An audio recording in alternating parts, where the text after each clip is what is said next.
দেশের সব ইসলামী ব্যাংক একীভূত করে দুটি ইসলামী ব্যাংক করা হবে। তাহলে বাংলাদেশে প্রায় 10টার মতো ইসলামী ব্যাংক রয়েছে। এই 10টা ব্যাংক একীভূত করে করা হবে দুটি বড় ইসলামী ব্যাংক। প্রশ্ন হচ্ছে, গ্রাহকের আমানতের সুরক্ষা কি হবে? গ্রাহক যারা আছেন, লক্ষ লক্ষ গ্রাহক যারা আছেন, তারা কিভাবে সার্ভিস পেতে পারে? এটা নিয়ে আজকের বিশেষ ভিডিও।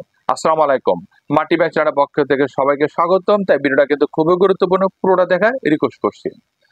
দেশের সব ইসলামী ব্যাংক একীভূত করে দুটি বড় ইসলামী ব্যাংক করা হবে বলে জানিয়েছেন বাংলাদেশ ব্যাংকের governor doctor Ahsan S Mansur sir.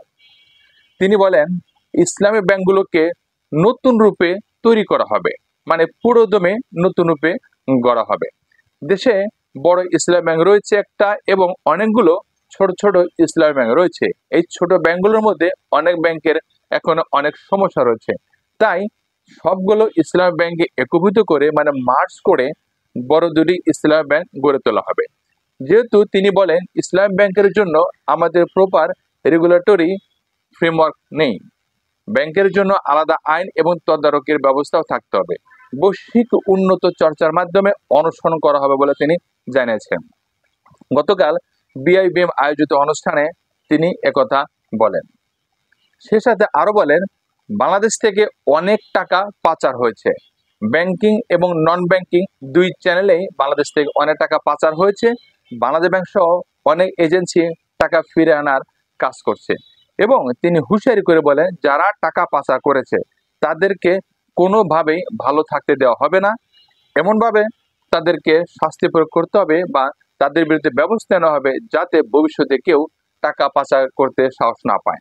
সে সাথে আরো বলেন, গ্রাহকের আমানতের সুরক্ষার স্বার্থে 11টা ব্যাংকে পরিচালনা পর্ষদ ভেঙে দেওয়া হয়েছে, এবং পরে আরো দুটি ব্যাংকের নতুন করে পরিচালনা পর্ষদ তৈরি করা হচ্ছে, যাতে গ্রাহকরা কোনো মতেই ক্ষতিগ্রস্ত না হয়। সে সাথে বলেন, ব্যাংক খাতের যে সমস্যা রয়েছে, বাংলাদেশ ব্যাংকও কিন্তু একটা কারণ তিনি বলেন, বাংলাদেশ ব্যাংকে অনেক চাপ থাকে। বাংলাদেশ ব্যাংকে হচ্ছে যে কোনো স্বায়ত্ত শাসন প্রয়োজন, স্বায়ত্ত শাসন দরকার। সে সাথে আরো উল্লেখ করে বলেন, বাংলাদেশের যে সমস্ত সমস্যাগ্রস্ত ব্যাংক রয়েছে তাদের কিন্তু অনেক মূলধনের ঘাটতি রয়েছে, এবং এই সমস্যার সমাধান করতে কয়েক বছর সময় লেগে যাবে। সে সাথে আরো উল্লেখ করে বলেন, রাজনৈতিক পালাবদলের সাথে সাথেই সংস্কারের সমর্থনও কিন্তু প্রয়োজন, বাংলাদেশ ব্যাংকের স্বায়ত্ত শাসনও প্রয়োজন।